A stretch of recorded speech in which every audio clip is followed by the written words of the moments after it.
Basically, the objective of each edition of the Istanbul Biennial is to move around the city and to discover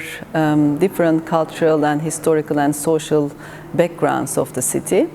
This 17th edition of the Istanbul Biennial was organized also during the pandemic times.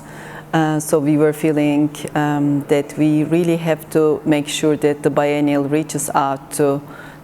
all the people in Istanbul living in different neighborhoods. So even if we are not maybe able to move physically in the city, the biennial will be able to disperse the ideas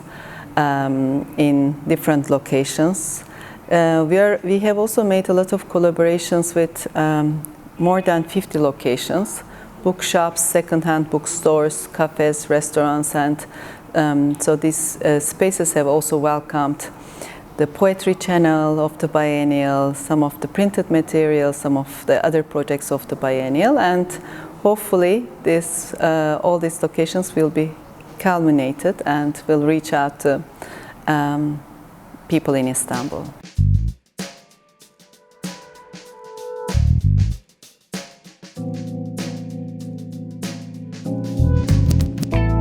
Working with cooking sections who have been also working on Istanbul and on the northern part of Istanbul and on the transformation of all these lands where the city was able to breed agricultural areas of the city which used to feed also the inhabitants of Istanbul. It was really important for us to collaborate with cooking sections and extend this project even after the biennial closes. The main objective was how to raise maybe more awareness about the transformation of these lands and about the decreasing of the population of the water buffaloes in this area. Create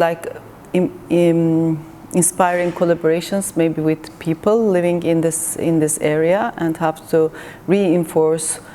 collaborations with the local government, with some civil society organizations, and also researchers who have been working, on this area. We have organized the first Water Buffalo Festival on the 17th of September in Arnavutköy, and we hope to also continue this festival also in the upcoming years.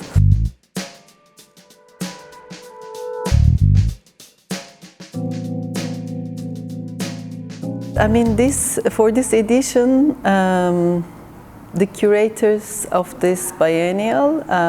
Utemeta Bauer, Amar Kamar, and David T, did not want to come up with a single title and a conceptual framework.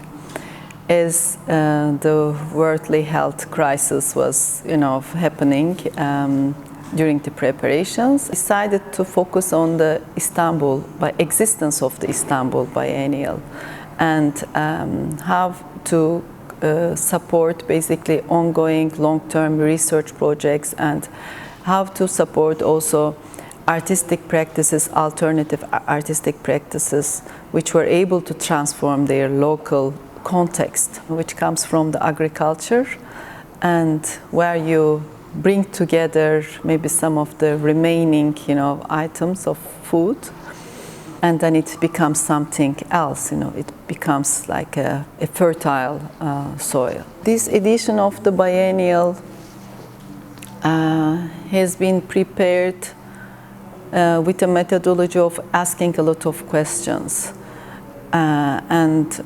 we have basically accepted the fact that the pandemic has been only a way to make visible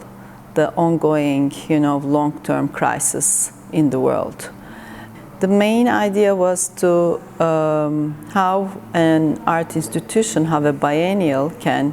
engage with such a context and how a biennial can make sure that it's meaningful.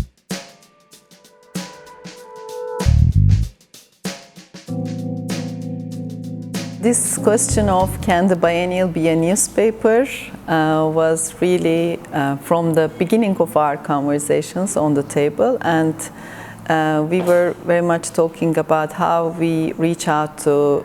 information, how it is possible to spread out some true information under the conditions of difficult political circumstances. And if a biennial is able to spread news from all around the world through the projects of the participants. When we collaborated with 15 poets from Turkey who were writing each month a new poem for the biennial, we were also asking them if they could come up with news poems, if they could talk about some news which are important to them.